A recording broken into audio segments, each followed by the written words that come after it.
Muy bien. Bueno, estamos en la segunda parte de esta primera clase de la unidad 3, de arquitectura del conjunto de instrucciones.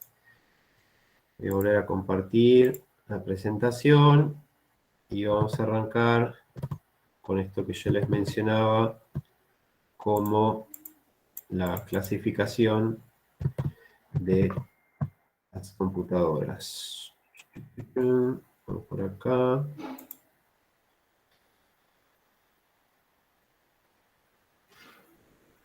Ahí va. Bueno, salimos del modelo de capas y vamos a esta clasificación.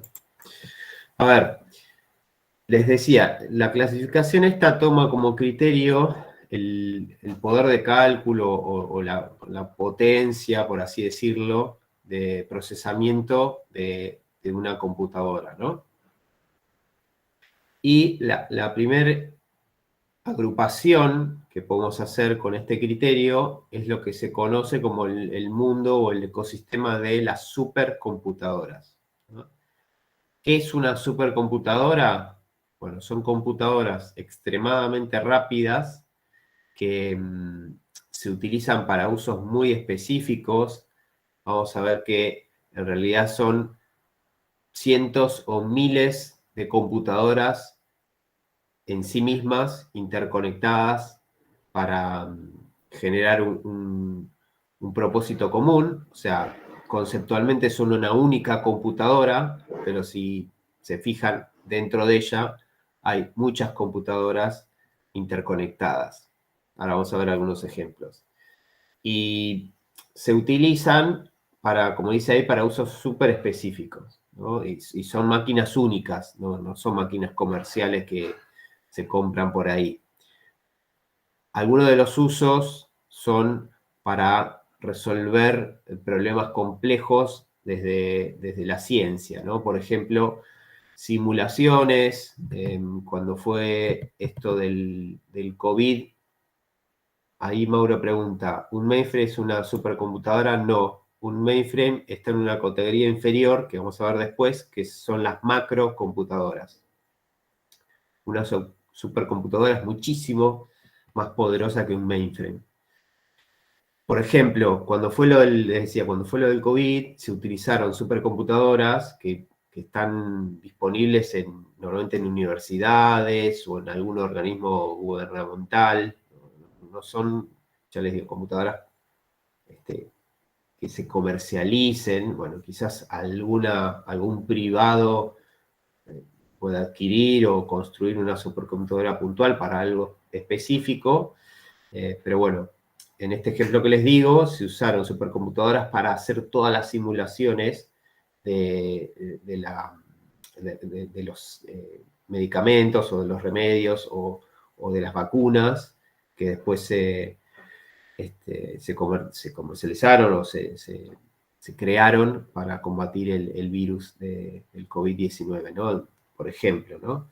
También se utilizan para simular trayectorias misilísticas para usos militares o todo lo que es la teoría del Big Bang y simular el origen del universo. Bueno, se utilizan este tipo de computadoras porque se requieren infinidad de cálculos complejos que en cualquier otro ámbito de computación llevaría cientos de años poder ejecutarlo, ¿no? Entonces, en una supercomputadora, todos esos cálculos se pueden realizar de una forma más terrenal, ¿no?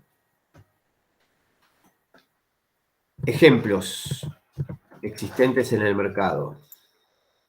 En el mercado me refiero en la vida real, ¿no? Acá hay algunas supercomputadoras.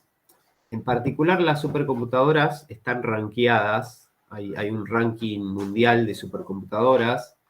Ahora les voy a mostrar una URL que es, se las voy a escribir acá en el chat por si alguno quiere hurgar. Mientras tanto, igual ahora yo lo voy a presentar. Hay un ranking que se llama el Top 500, está en la URL, en el que todas las supercomputadoras del mundo están tipificadas y rankeadas. Ese ranking mira solo las primeras 500 en orden de poder de cálculo. Esta que yo les muestro acá, que es la Fugaku, era hasta hace unos meses la supercomputadora más poderosa del mundo. Era una supercomputadora, o es, porque sigue existiendo, hecha en Japón. Normalmente todo este mundo de las supercomputadoras está muy asociado a los países porque implica una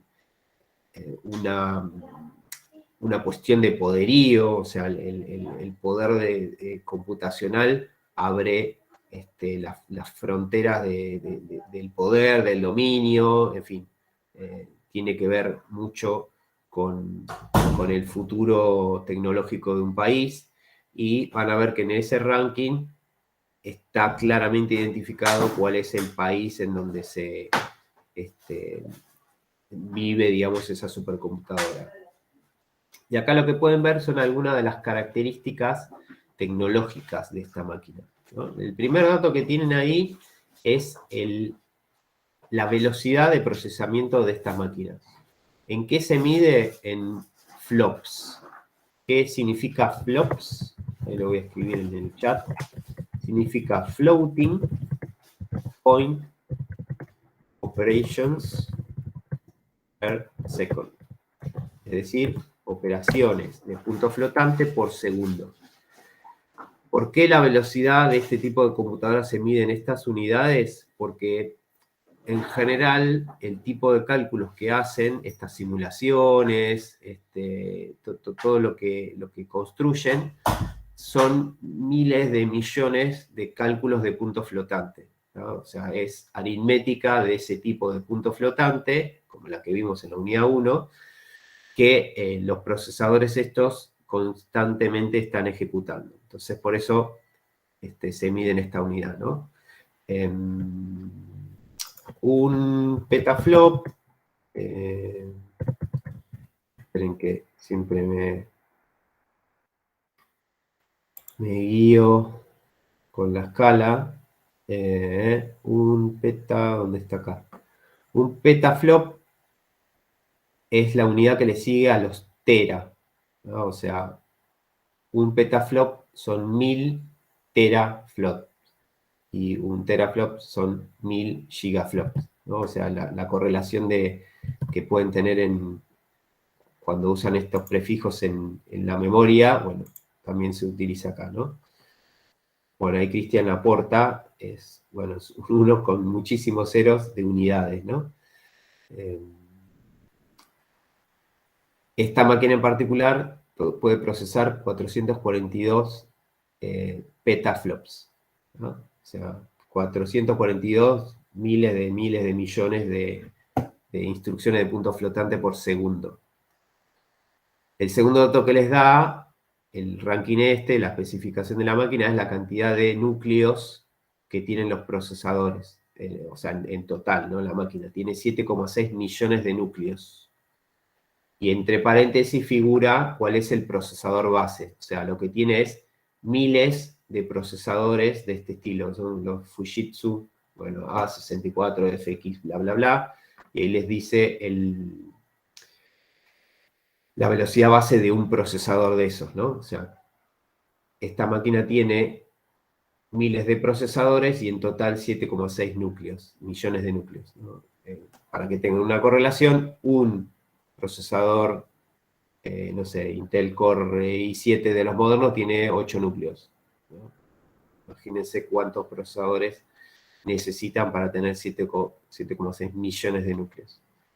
Y el tercer dato de color es la memoria RAM que tienen instalada.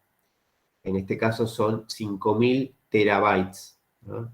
En sus computadoras cuando tienen 16 GB, 32 y son unos locos bárbaros. Bueno, acá tienen 5000 terabytes, ¿no?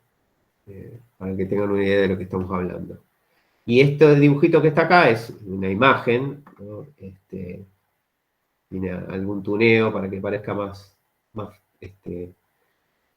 psicodélica, pero bueno, ahí Guido dice, yo tengo 4 nada más, y algunos tienen poquito.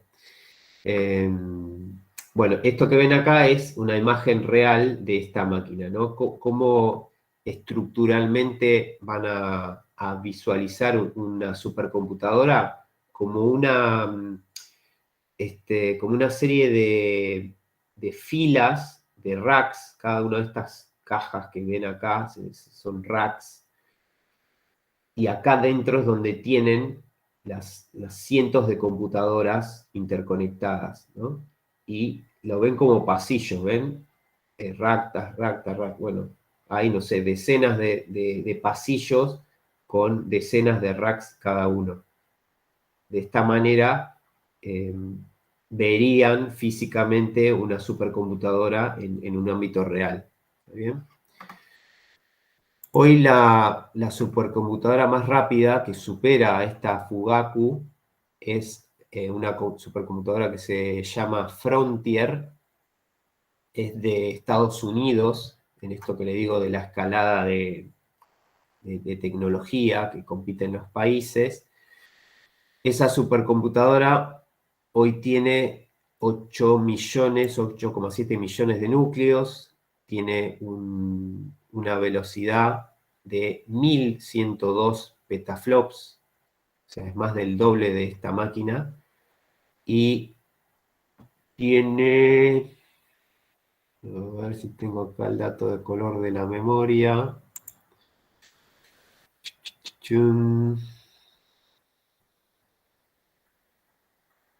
¿Dónde está?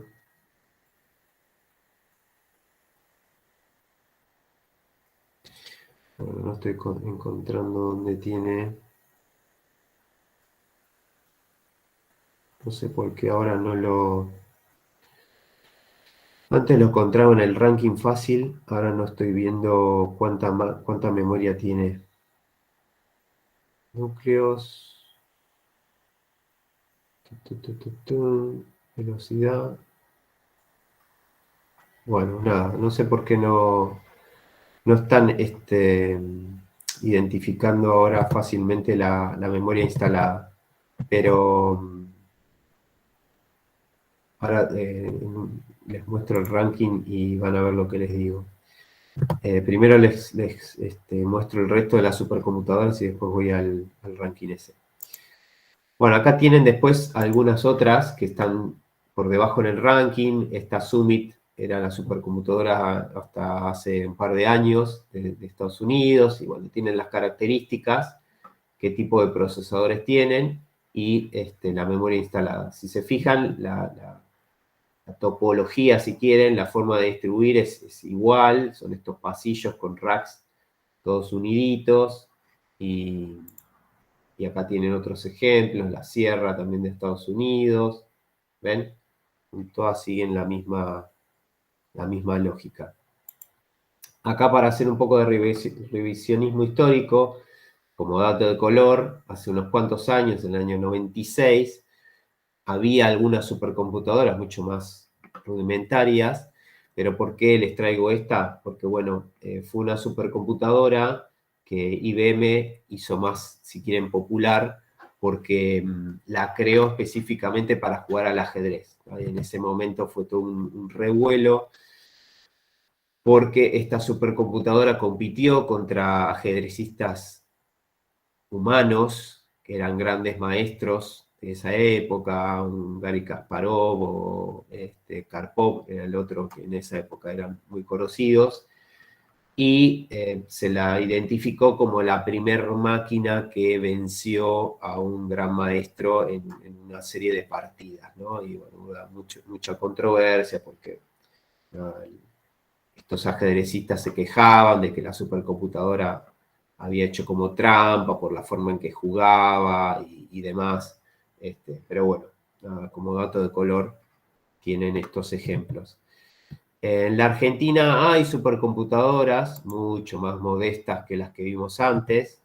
Está esta computadora que tiene un nombre indígena, que es Guaira Mushu, perdón, que se usa en el Servicio Meteorológico Nacional. Esta creo que está en Córdoba, la provincia de Córdoba, y estas son sus características técnicas, ¿no? De performance. Ejecuta 370 teraflops, imagínense en comparación con las otras que vimos que ejecutaban petaflops, como si nada. Esta es la cantidad de núcleos, 4.000 núcleos contra millones de núcleos, y la memoria instalada, 12.000 gigabytes contra esos cientos o miles de terabytes de las otras máquinas, ¿no? Y esta es la máquina en sí, más modesta, pero bueno, conceptualmente es también una supercomputadora, ¿no? Hay otras más, en Argentina está la computadora Tupac, que se usa en el Centro de Simulación Computacional, esta creo que está acá en Cava, en la ciudad de Buenos Aires, y acá están sus características, y que ven que es más terrenal, ¿no? Como una serie de, de cajas interconectadas, pero más, parece menos de ciencia ficción, ¿no? Federico dice, ahí que bueno, está comparando contra computadoras más cercanas al uso individual, ¿no? Con la PlayStation 5 que tiene 10 teraflops, no llega a los 10 teraflops. Eh, bueno, ahí Marcos pregunta si corre el Counter-Strike, supongo que será el CS. Bueno, en fin. Nada, está bueno que esto lo tengan en el radar para salir justamente de lo que tienen más cercano, ¿no? O sea, ustedes como futuros profesionales del mundo de la computación tienen que tener en su mente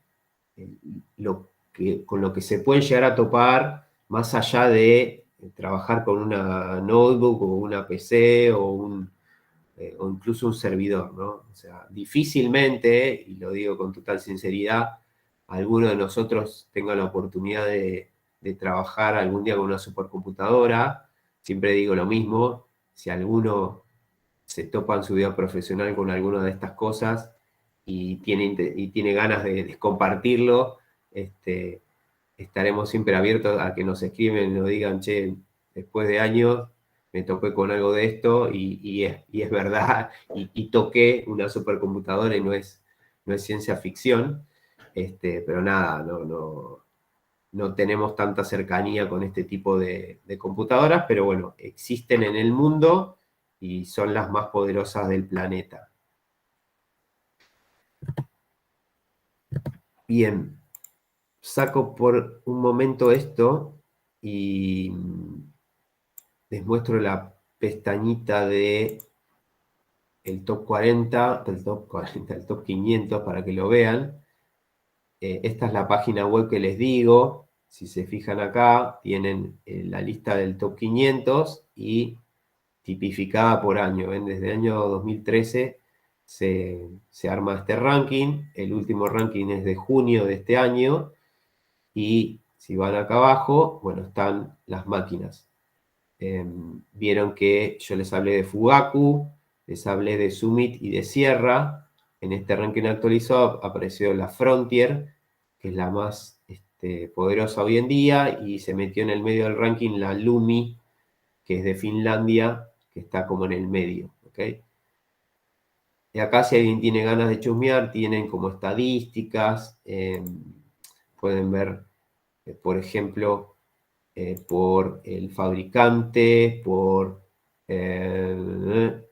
país, por ejemplo, país y región, cómo es la distribución de computadoras, ¿no? Por ejemplo, China tiene el 34% de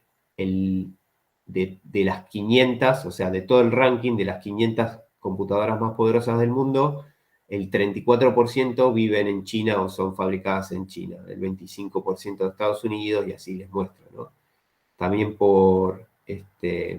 acá tienen el ranking por país. Creo que había alguna de Latinoamérica, había de Brasil, fíjense. Brasil tiene 6 en el top 500. Y en algún momento estuvo México, pero no lo veo más. Obviamente, como les dije, Argentina dista mucho de poder estar en este ranking, pero al menos nuestros hermanos brasileños tienen 6 computadoras en este top 500. Y si quieren jugar con el ranking, bueno, pueden hacerlo, por ejemplo, por sistema operativo, que alguien puede preguntar, che, ¿y qué tienen acá? Bueno, hoy por hoy, el 100% del ranking tiene alguna versión de Unix. Son todas distintos sabores de Linux o Unix. ¿Ven acá? Acá está el detalle. Bueno, todas son versiones de Unix de distinto tipo. No me acuerdo si había algún sistema operativo propietario, Sunwell Rise OS. No sé si es una versión de Linux o algo propietario. Pero bueno, es con lo que quieran jugar ahí y chusmear un poco más. Voy a dejar de compartir eso y voy a volver a la presentación. Y ahí Martín, mientras tanto, le pregunta, ¿esto de las supercomputadoras es más rápido que una computadora cuántica? Ni o no, por así decirlo. La computación cuántica, como creo que hablamos en alguna de las primeras clases, implica un salto exponencial en el poder de cálculo de una computadora.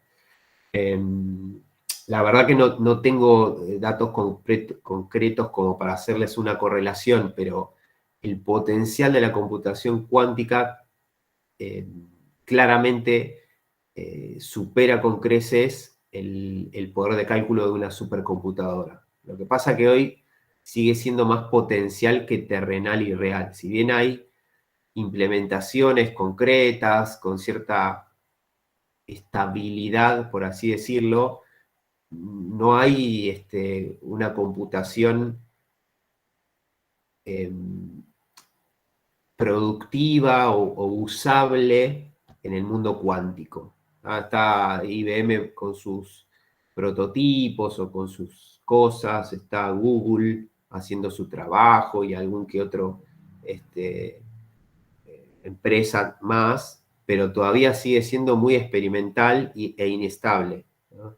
Pero cuando eso esté realmente accesible, es un salto exponencial. O sea, el poder de cálculo cuántico barre con todo esto que vemos acá. Ariel pregunta, ¿tendremos computadoras cuánticas como notebook en un futuro? No lo sé, probablemente sí, si tiene sentido, ¿no? Acá siempre es el sentido y también la oportunidad comercial de que esto sea viable, ¿no? Hoy hay una brecha tecnológica importantísima, la instabilidad, el concepto tecnológico del mundo cuántico es completamente diferente del mundo electrónico tradicional, o sea, es inverosímil pensar hoy en compactar un computador cuántico en un notebook, pero nada, también alguien pensaba que era completamente loco el tener una notebook allá por los años 70, ¿no? Pero bueno.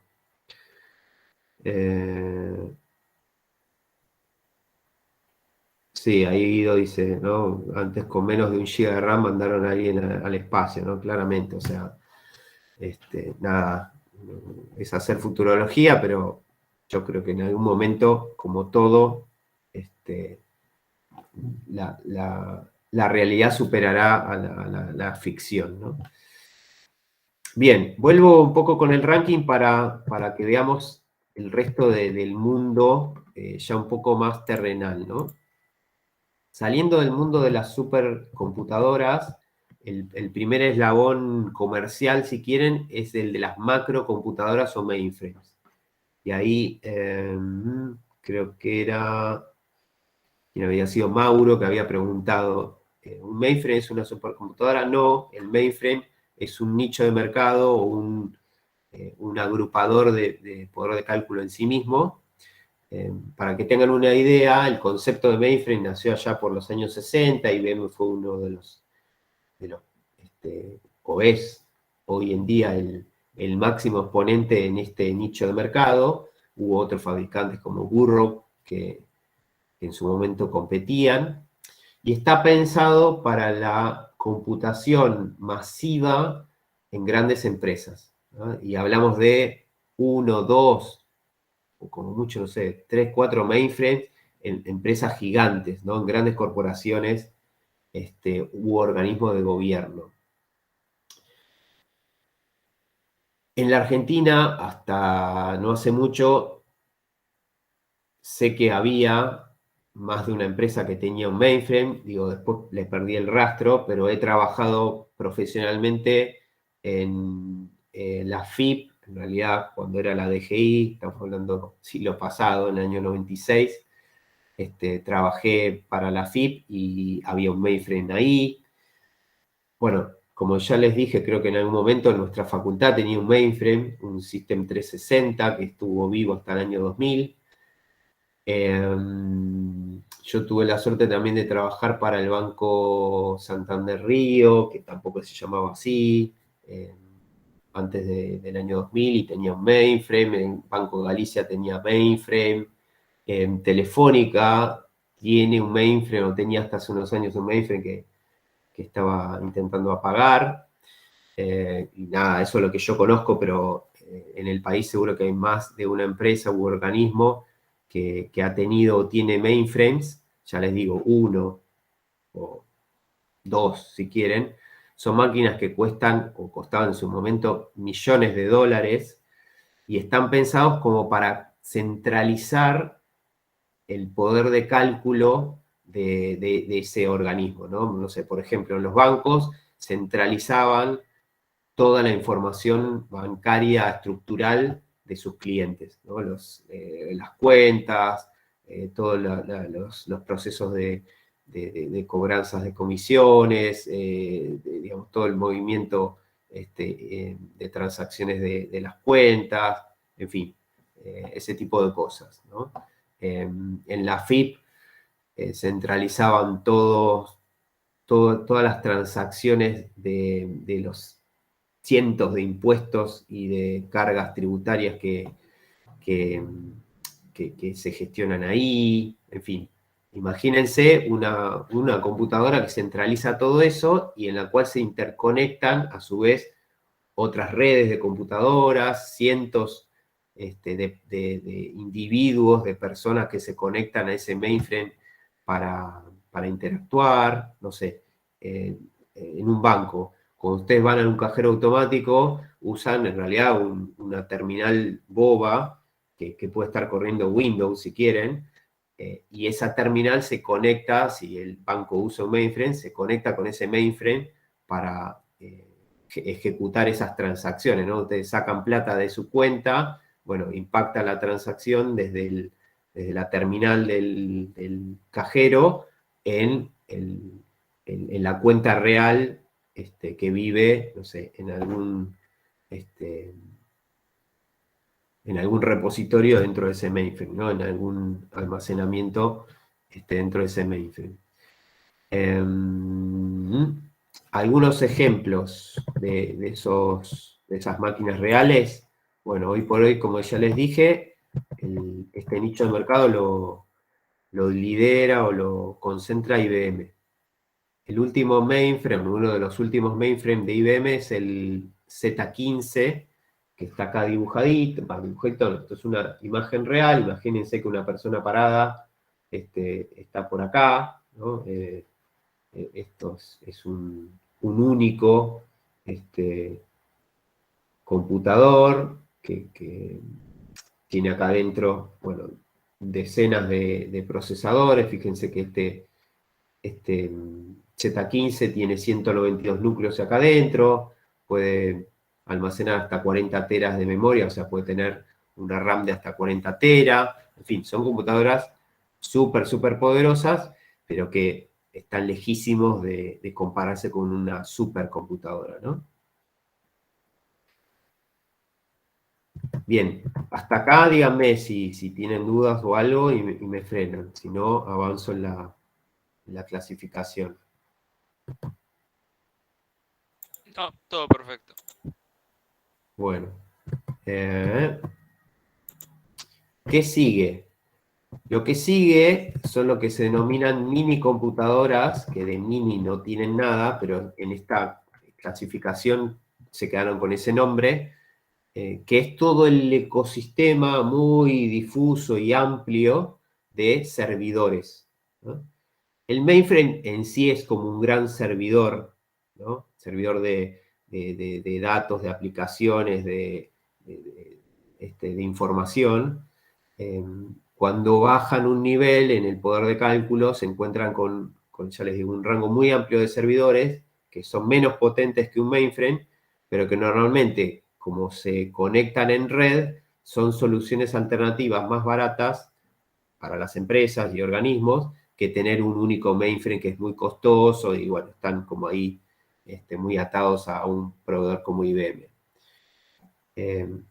Los mainframes, perdón, los servidores se utilizan para un montón de cosas, imagínense servidores para bases de datos, servidores para aplicaciones web, servidores para, no sé, correo, para mail, servidores, bueno, para distintos usos, ¿no? Y una empresa puede tener decenas o cientos de servidores que van combinando y van interconectando en red para distintas cosas, ¿no? Algunos ejemplos, acá ya les digo, hay un montón de ejemplos y de distinto poder de cálculo, pero bueno, algunos de ese mundillo son los Power System de IBM, acá entre paréntesis figura cuál es el procesador, o varios procesadores, digamos, cuál es la familia de procesadores que equipa a este servidor. Tienen todo el mundo de Oracle Spark, donde tienen los Spark versión 9, que vimos la arquitectura en la primera parte. Tienen también dentro de Oracle estos servidores que son de base de datos exclusivos, que tienen procesadores Intel 64. Tienen estos servidores híbridos, híbridos porque son el resultado de un trabajo conjunto entre Intel y HP. Tienen procesadores de la familia Intel Itanium que usan una arquitectura que se llama IA64, que es incompatible con la Intel 64. O sea, son procesadores de 64 bits, pero cuya arquitectura es distinta de la Intel 64 que está acá. Es otro nicho de mercado Intel que co-creó con HP. ¿No? Y bueno, acá tienen los dibujitos en orden de estos servidores, ¿no? Este es el Power System, el Spark M8, el Exadata y el Integrity de HP, ¿no? Y hay cientos de ejemplos más. Acá sí, si a ustedes les toca trabajar, no sé, en un data center, en algún lugar más cercano al hardware, pueden trabajar como, no sé, operadores de este tipo de sistemas o- o gestionar este software sobre estos servidores, en fin, hay un montón de interacciones que pueden tener como profesionales de sistemas en este tipo de hardware, ¿no? Y acá ya llegamos al mundo que sí conocen y les es cotidiano, ¿no? Que es lo que se conoce como el mundo de las microcomputadoras, ¿no? Las microcomputadoras, de nuevo, para seguir con esta escala, son las computadoras personales, ¿no? Por eso acá dice personal computer. Nada, ustedes todos saben lo que es una computadora personal y para qué se usa. Y además está a decir que, nada, tienen más que claro que incluyen acá. Yo agregué el mundo de las videoconsolas, que si bien no es comparable porque no se usan como computadores de uso general, sí lo podemos meter en este ámbito de la clasificación por su poder de cálculo, ¿no? O sea, están más cercanos a un computador personal superpotente, pero bueno, claramente tienen un uso particular. Lucas dice, ¿un celular entra a esta categoría? No, hay una categoría más allá, que es esta, que en realidad hay una más todavía. Esto ya es más difuso. Ahora vemos lo de los celulares. Después de las computadoras personales o microcomputadores, podemos crear, si quieren, una subagrupación que es de la computación más portátil, de las notebooks, de lo que eran las netbooks en general. Creo que todavía el gobierno, algunos siguen repartiendo netbooks educativas y demás.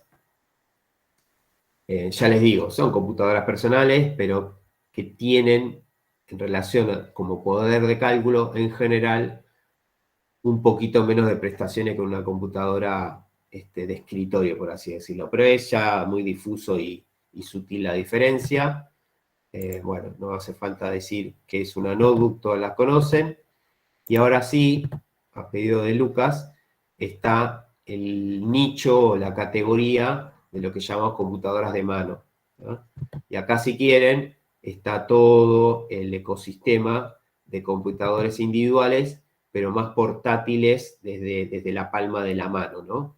Y acá están todos los dispositivos que pueden ser, como figura acá, smartphone, smartwatch, tabletas, cualquier dispositivo de los que se denominan wearables o usables, no sé, una pulsera que tiene un procesador, los anteojitos de Google y todas esas gadgets que se equipan con este tipo de procesadores y este poder de cálculo, ¿no? Ariel pregunta, ¿una Raspberry Pi, una Raspberry Pi entraría en esta categoría? Y están ahí entre una computación de mano y, si querés, una computadora tipo netbook o notebook, ¿no? Están más cercanos a algo así, más básico, que una notebook, ¿no? Por su poder de cálculo. Son usos mucho más cercanos a la computación de mano que lo otro. Podría entrar exactamente en esta categoría. Bien. ¿Algo que ustedes conozcan que no vean que esté en estas categorías? Ya hablamos de la computación cuántica, que sí sabemos que no está.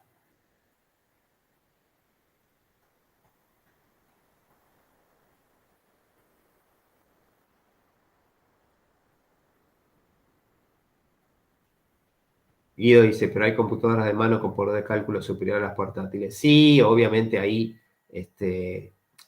digamos, es difuso el segmento, digamos, conceptualmente se supone que la computación de mano te proporciona un poder de cálculo en general menor que una computación personal, porque para eso está pensado, ¿no? O sea, un smartwatch no tiene el propósito o el sentido de la notebook que tengo yo acá, que necesariamente me permitiría un poder de cálculo mayor que el que pretendo de un teléfono, de un reloj inteligente, ¿no? Pero claramente puede haber, o sea, el mejor smartwatch de hoy en día puede superar a una notebook de hace unos años, claramente, ¿no? Pero ¿Y digo, los de los sistemas embebidos, por ejemplo? están acá, los sistemas embebidos están acá. Digo, si tengo una heladera con un procesador adentro o tengo la cafetera inteligente con un procesador, entran en esta categoría. Los wearables y los embebidos están acá. Sería el último eslabón.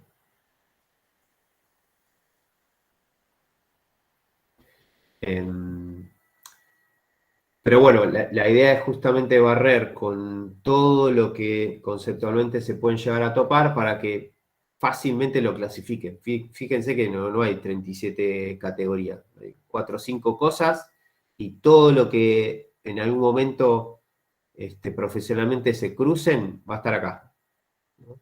Me parece súper relevante que que tengan ese mapa completo de lo que es el hardware con el cual puedan llegar a dialogar, más allá de que programen o no, ¿no? Digo, como profesionales, les da un panorama de por dónde van a interactuar con el hardware, ¿no? Que es una de las partes objetivo de nuestra materia. Bien, si estamos ok con esto, nos queda solo un temita puntual para finalizar la clase de hoy,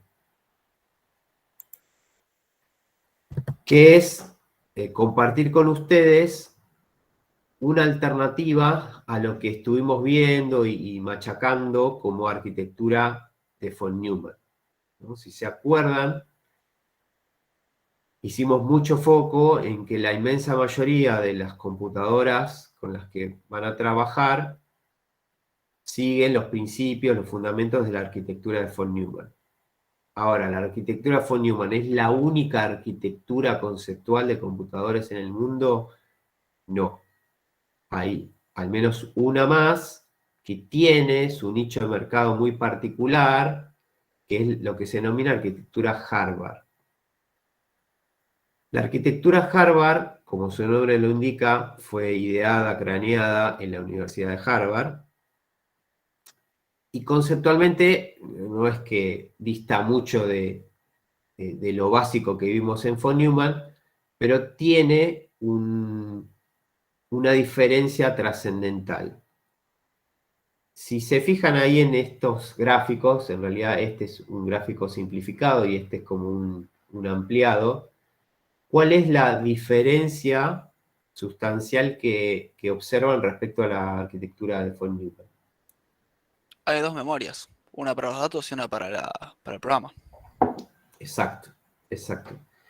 Esa es, si quieren, la diferencia trascendental entre lo que propone una arquitectura Harvard y lo que propone von Neumann. ¿Y por qué creen que a alguien en Harvard se le ocurrió disociar o dividir la memoria en dos? ¿Qué creen que pueden haber visto que von Neumann adolece o genera algún problema?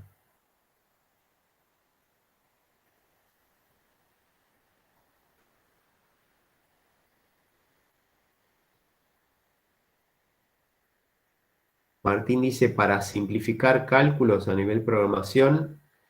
En realidad vamos a ver que complejiza la programación esta arquitectura.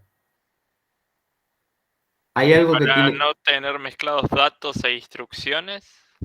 Bien, eso es un beneficio, sí. El separar el espacio de datos del espacio de instrucciones o de direcciones, perdón, de programa.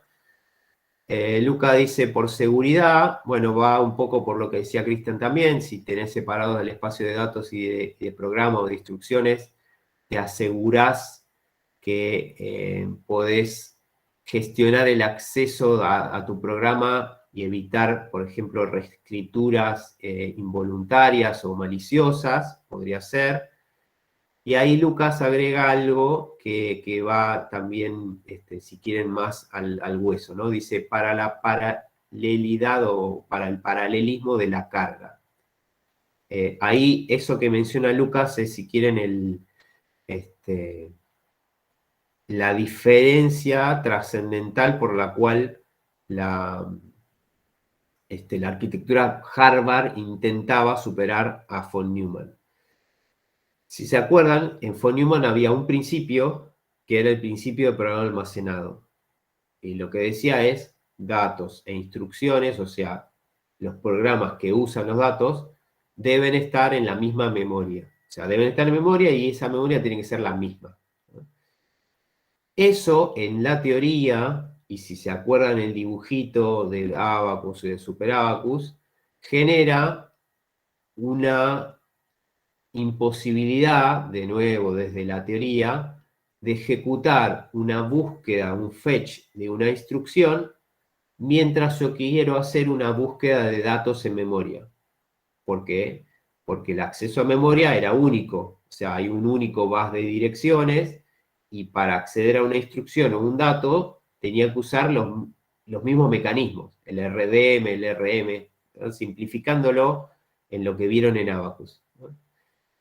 Entonces, los que diseñaron la arquitectura de Harvard se focalizaron en ese supuesto cuello de botella. Che, acá von Neumann me impide la posibilidad de hacer dos búsquedas en simultáneo.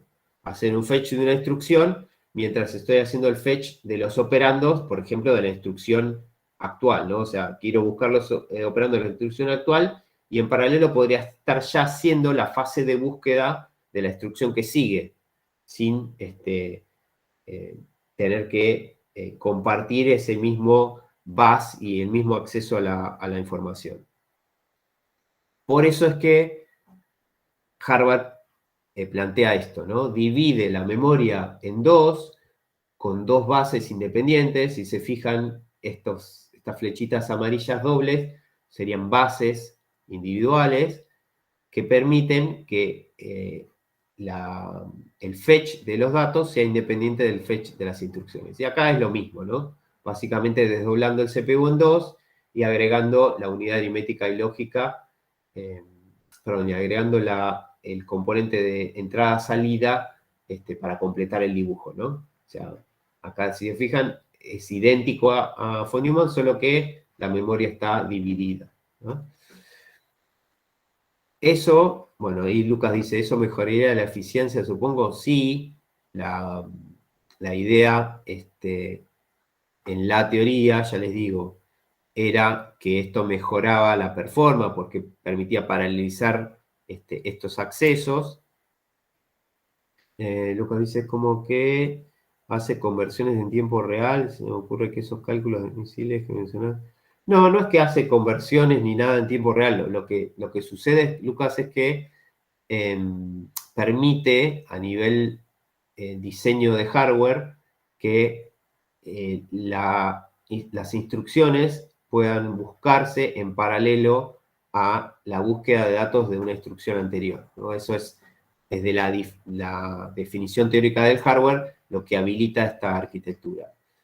Pero ¿qué pasa? ¿Por qué no todo el mundo usa la arquitectura Harvard? O sea, ¿por qué esto, si quieren, fracasó?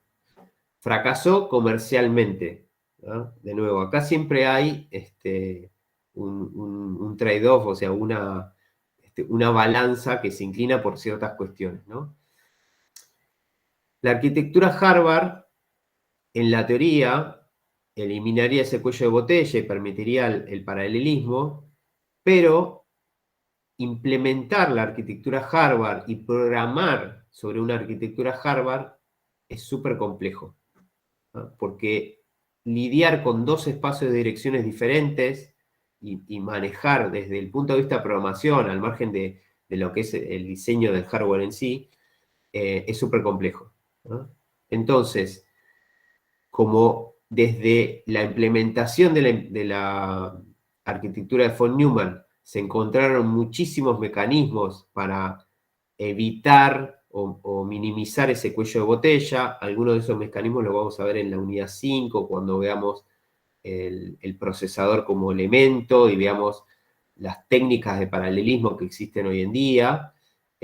Nada, desde la teoría pareciera una cosa, cuando se implementa y se va a la práctica y estos diseños se comercializan, nada, se superan esos límites, ¿no? Entonces, la arquitectura von Neumann fue súper implementable y mucho más sencilla de abordar desde la programación, y la arquitectura Harvard no fue tan sencilla de comercializar por estas limitaciones.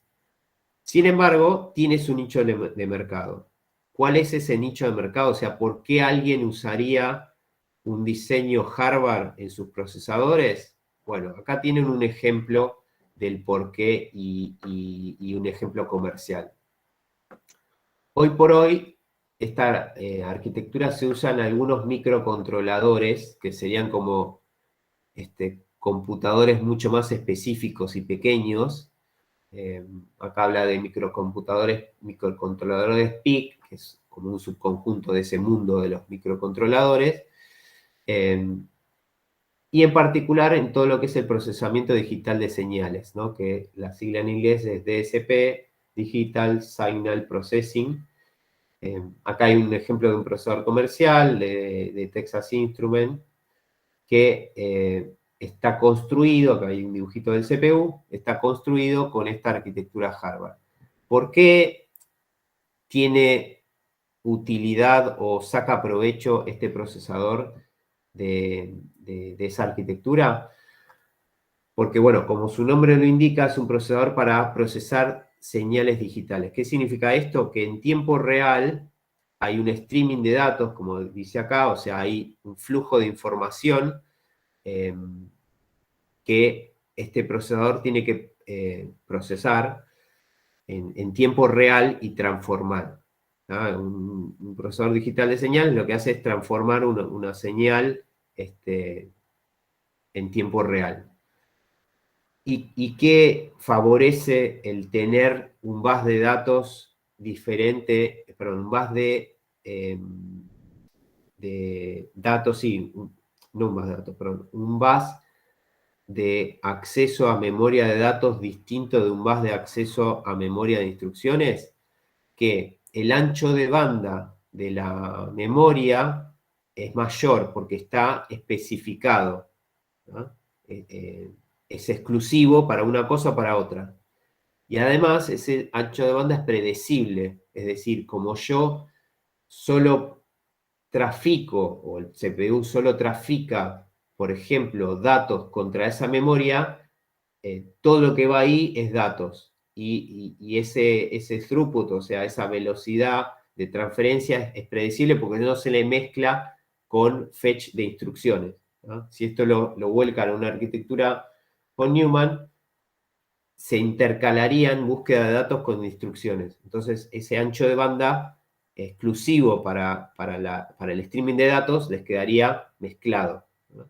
En Harvard está completamente disociado, es más predecible y está dedicado, ¿no? Entonces, para este caso en particular, tiene sentido construir o usar esta arquitectura para el diseño de estos procesadores, ¿no?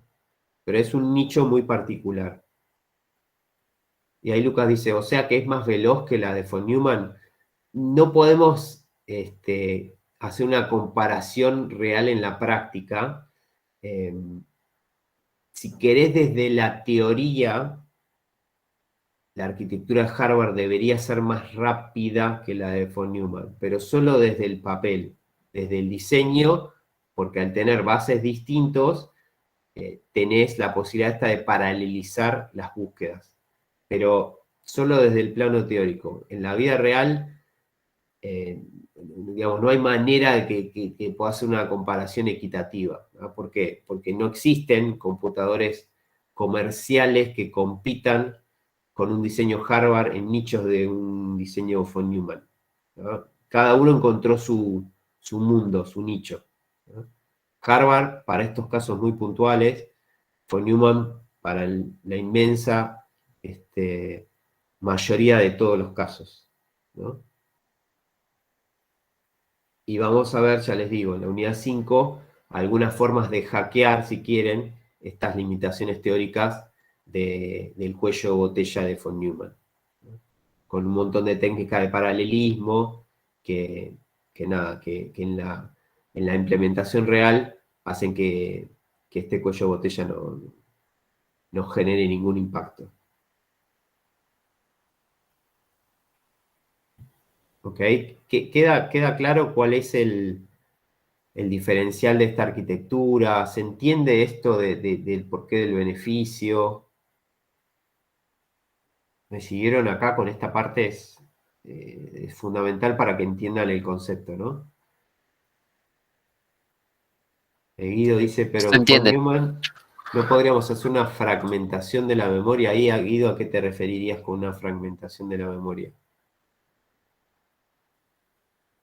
Por ejemplo, para poner un ejemplo más chico, si nosotros hacemos la división en un disco, particionamos el disco de nuestro procesador, de nuestra computadora, podemos dividirlo en varias partes y justamente favorecería, en estos casos, el uso de datos diferentes. En este caso, ¿no podría aplicarse el mismo proceso para la von Neumann, de ser posible? Acá, Guido, hablamos siempre de memoria como elemento de hardware, la memoria de procesos, o sea, lo que comúnmente hablamos como memoria RAM. La memoria RAM, a nivel de hardware, no tiene ninguna subdivisión electrónica. O sea, es una memoria que está formada por celdas. Cada celda, como vimos, tiene un contenido y una dirección. Y son todas las celdas iguales. Digamos, no hay ninguna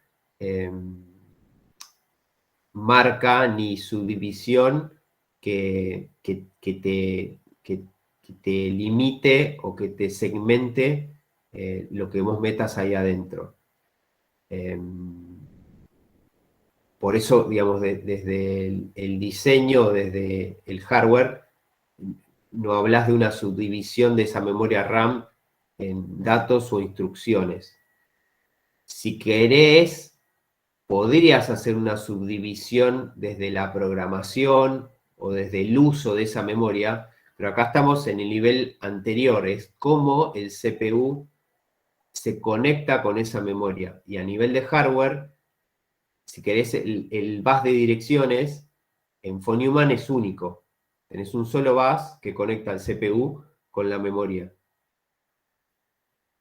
No sé Muchas si gracias. Sí, tenía esa duda si se podía hacer una subdivisión del bus de dirección. Digamos, por diseño de von Neumann no, porque tenés un único bus y una única memoria. Y la memoria no entiende, digamos, o no limita una diferenciación de instrucciones o de datos. Después, a nivel programación, podés hacer cosas, si querés, espacios de direcciones separados. Van a ver que cuando programen en Assembler, van a definir dentro de su propio programa un espacio de direcciones para datos e instrucciones. Pero eso es como desde el software utilizan la memoria. Pero desde el hardware, que es lo que plantea la arquitectura, hay un único bus. Y todas las peticiones de lectura en von Neumann van por el mismo caminito. Lucas dice, ¿esos no son cachés de superposición? Bueno, ahí no entendí bien, Lucas, a qué te referís con caché de superposición.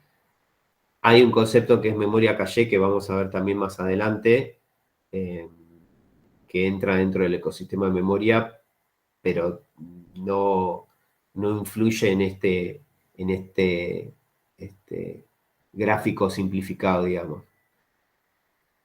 Y José dice, yo una ventaja que le veo es la simultaneidad. En teoría debería en tiempo de ejecución realizar dos cosas a la vez. Sí, José, o sea, por eso desde la teoría, desde el papel, la arquitectura de von Neumann pretende ser más rápida en ejecución porque tiene dos conexiones y claramente permite paralelizar. Ahora, ¿por qué eso se queda más que nada en algo en papel? Porque desde la implementación o desde cómo se lleva a la práctica estos diseños de arquitecturas elementales, bueno, hay un montón de herramientas que hackean esa limitante, ¿no? O sea, que logran a nivel performance romper esa barrera y la arquitectura de hardware no saca provecho en competencia uno a uno esa ventaja. Como tiene la complejidad de que la programación y el software que corre por encima de una arquitectura de este estilo es súper complejo, comercialmente no tiene sentido usarlos a este tipo de procesadores para lo que ya el mundo de von Neumann tiene el largo trecho hecho. ¿Ok? Sí, se entendió. Perfecto. O sea, en resumen, por decir así, es que como dentro de una arquitectura de von Neumann yo puedo simular este tipo de ejecución, entonces no tiene sentido complejizar, porque por lo que estoy pensando y lo que se me ocurre sería bastante complicado tener eso de simultaneidad de hacer dos cosas a la vez a nivel código o nivel lógico. Ujú. Se ve que es bastante complicado. Sí, más que nada es lo que dice acá, ¿no? Esperen por acá. Esto, que al tener memorias independientes, necesariamente tenés dos espacios de direcciones distintos. O sea, si quieren, hay dos direcciones cero. El cero para la memoria de instrucciones y el cero para la memoria de datos. Entonces, cuando vos programás, imagínate, o sea, habría que ver, ¿no? Si quieren para la próxima, puedo traer el manual de la arquitectura de este tipo de procesadores y hurgar un poco ahí, a ver si nos inspira a entender la complejidad de programar a bajo nivel en un procesador así. Pero básicamente tenés que lidiar con esos dos espacios de direcciones y cuando vos programás, las instrucciones tienen que viajar desde la memoria de instrucciones al RI y la búsqueda de los datos van por otro lado, y entonces vos tenés que referenciar a los datos distintos de las instrucciones, y nada, de ahí para arriba, tu sistema operativo tiene que lidiar con eso, y cuando vos programás en alto nivel también tenés alguna complejidad, o el compilador que te permite abstraerte en cierto modo de esto, es complejo, en fin. Comercialmente no tuvo sentido el usar este tipo de arquitectura para los usos que hoy tiene von Neumann.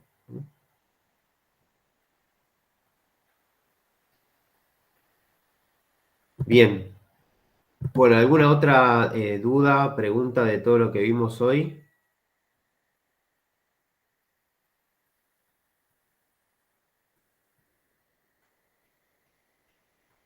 Todo está No, bastante claro.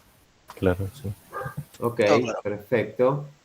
Nada, al final de la presentación tienen los típicos libros de cabecera y la URL del Top 500 por si alguno quiere jugar en ese mundillo y averiguar algo.